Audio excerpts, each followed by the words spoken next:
Hello friends, it's Tiffany back again. I have been away working. Yes, I have a real job, so I have been working. I had to work, I think it was 12 days, almost 12 days straight. So I have been very tired. I have taken the last few days and kind of rested and recuperated. I go back to work tomorrow and wanted to put up a video.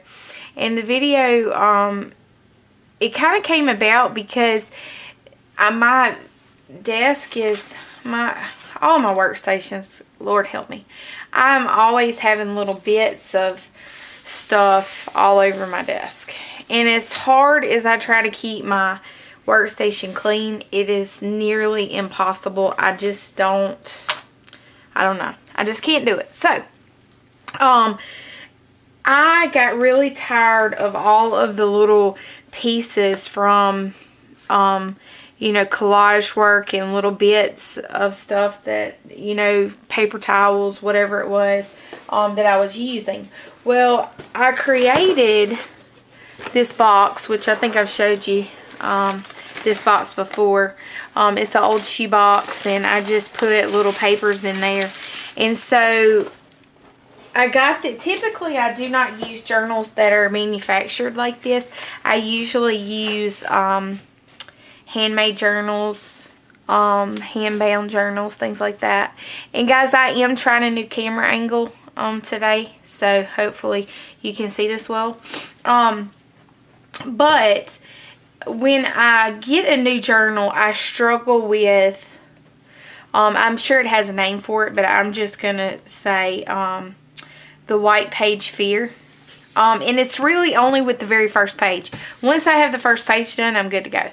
But all of these little bits and pieces and particles and stuff that were laying on my desk, it was driving me nuts. I didn't want to throw them away because I felt like there was you know, something that could be done with them. I just hate to throw things away whenever I know that I can use them. So what I did was, I have this extra large mixed media Canson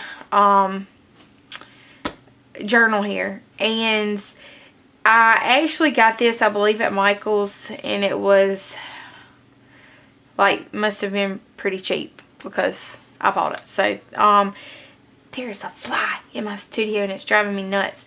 But one of the things that I come up with that I could do to kind of help clean my workstation off as I'm going through, but also be able to kind of help with the white page fear syndrome, is, this is just something I was playing with. But what I did was, I come through and I actually, these have acrylic paint on them, and I've added little bits and pieces on here. But for the most part, like these pages here, I've just taken some old newsprint that I was using, and I just glued it down with a glue stick. And this was some stamps that I still had. Those are handmade stamps that I did, that I still had a little bit of the ink still left on them, so I just pressed them in, because the way I work, this is, you know, typically what the piece starts with anyway. So I figured, why not? That way I can clean up my workstation, and also whenever I sit down, I've already got some elements to kind of help springboard my you know, my page off of. So these are all just little bits and pieces that I put in here, and some of them kind of color coordinate, some of them do not. But I thought it was a you know, pretty good idea. This actually, this texture and this ink right here that you see comes from the napkins that I do. And I had, if you haven't watched, if this is your first time watching, I do a lot of work with paper towels and napkins that I actually have used the spray inks with.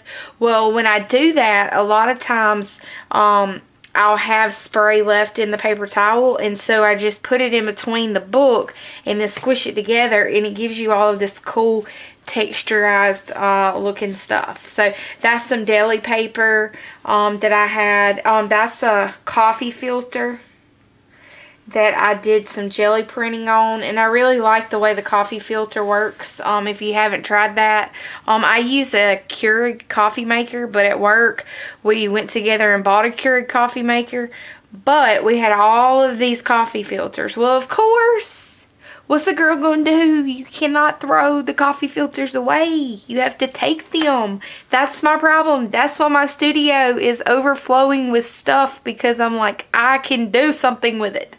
If I only had all the hours and time of the day to be able to do it. But that's pretty much what I did. So this was a brayer that I had brayered off of an ink pad or something. So I just pressed that on there. Some stencil stuff. This was some extra paint that I had on my palette, and so I was like, what am I going to do with this bright orange paint? Well, just stick it in this book. So this is going to kind of be my catch-all journal for all of my used up stencils, all of the things that I have in my stash. So I just wanted to share with you guys. I hope that you find this useful, and of course, join me next time.